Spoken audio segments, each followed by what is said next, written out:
Hey guys, it's Rylan. So after the last video, a lot of you said that you would like to hear about the new waters. So that's what this video is going to be. I'm going to explain, well, not just the new waters, but whoever you guys haven't met yet. First of all, there's Null, who obviously you guys have not met because he doesn't come out much, rarely if at all. It really only comes out if somebody abruptly goes in and nobody else can come out at the time. He's robotic / computery. He holds memories. He's very, very difficult to have a conversation with. Like, for example, recently he does a lot of renovations to the headspace. So he was doing something to the keypad which leads us to other realms, and so we couldn't leave the headspace and go to other villa or any of the other realms. And we were asking him what he was doing, and he was like, I'm fixing it. And I was, well, what's wrong with it? It's broken.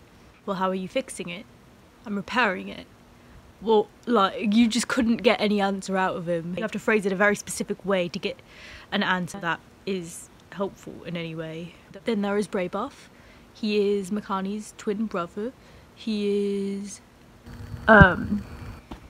very smart, not very social. He really likes puzzles. He knows binary somehow.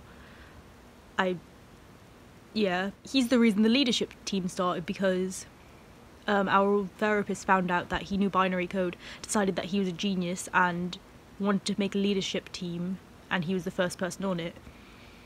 She loved BREBEUF. He has autism and he doesn't really like being out in the body. Sometimes there are situations where Katie needs to be co-conscious with BREBEUF and she sort of feels numbed out. So he can help her to numb out her emotions. He really likes the martyrs. He's named himself after a martyr. Jean de BREBEUF was a martyr, and he named himself after BREBEUF because of the way he died. Because BREBEUF was said to have been, like, tortured horribly and remained stoic and expressionless the entire time and didn't really show that he was in pain. So that's why BREBEUF named himself after him. BREBEUF also likes to collect things. Like, he used to collect old coins, but his collection got messed up because somebody touched it or put them out of order, and so he threw it away. He also used to collect tags. I don't know if he still does or not. We still have them, but he hasn't really been adding to it. I think he lost interest in that one. He collects soda tabs actively and old stuffed animals.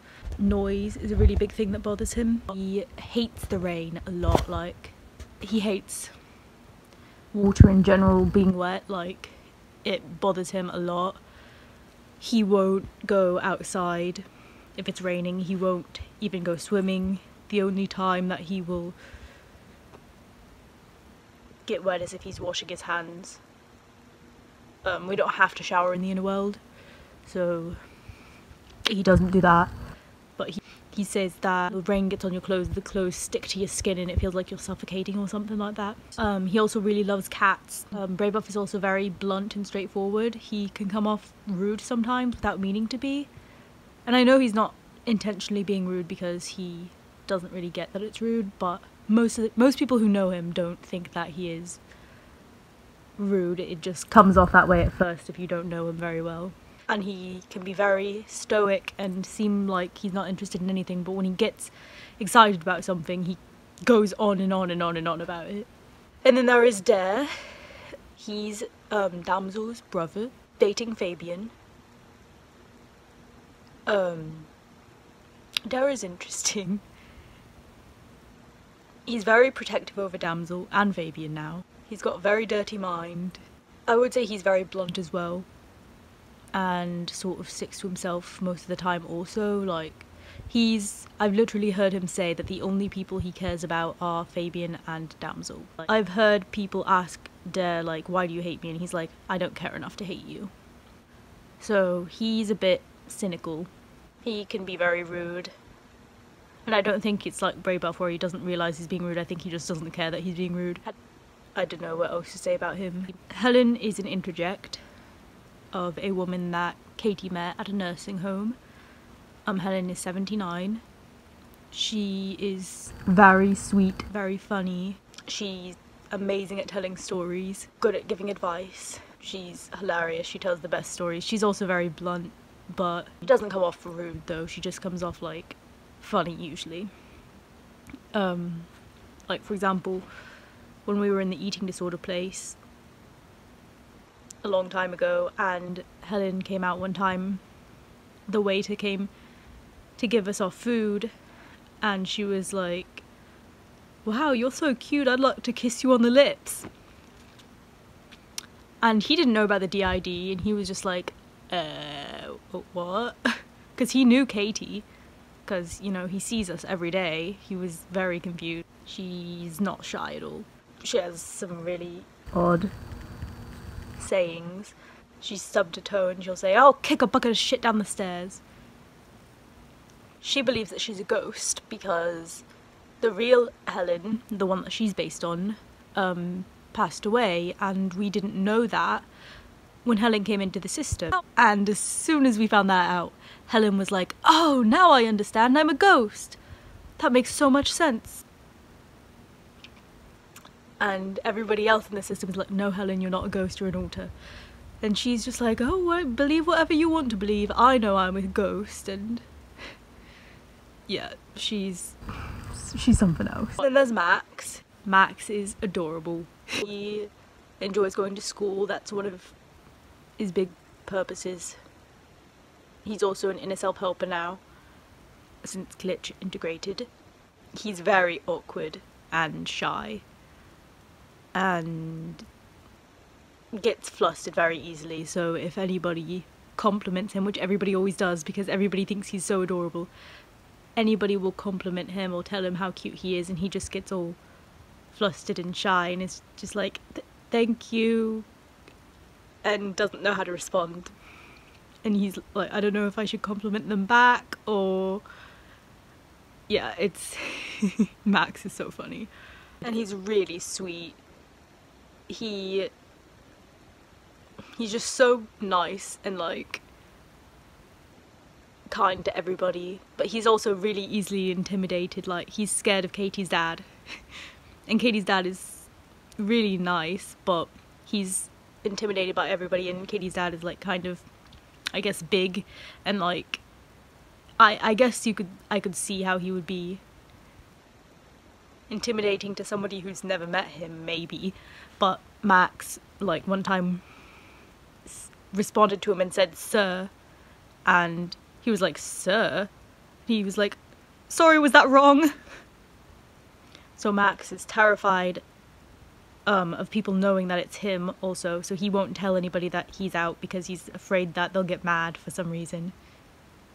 Katie's dog, Lissy, will not obey him at all. He'll tell her to come and she'll just sit because he has no authority in his voice at all, so he can't even get a dog to obey him.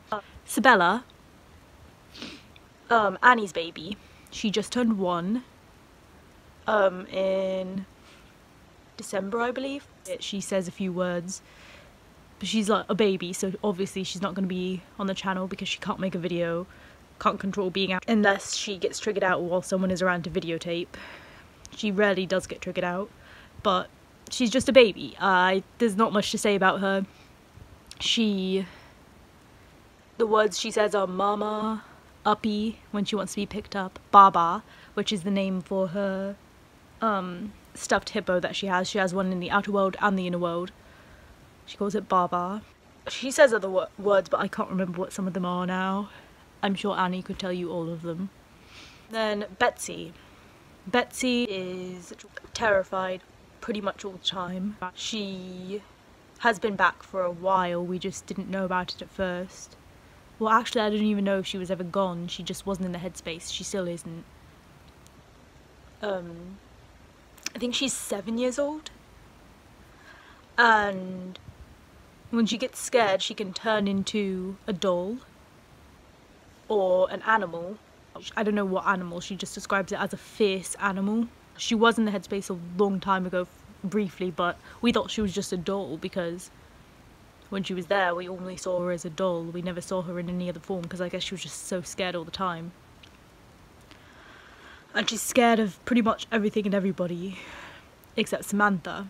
She'll talk to Samantha and she feels comfortable and safe with her, but anytime anybody else is around, she doesn't even want them to see her. With the new Walters, and I'm not going to talk about the one who runs away. I don't think they want anybody to know their name or their information or anything like that, so I'm just going to skip over them. Dora May. Dora May knows that alter, or has a connection with that alter who I mentioned, who runs away. She also has a connection to an alter called Ed, who also is connected to the alter who runs away.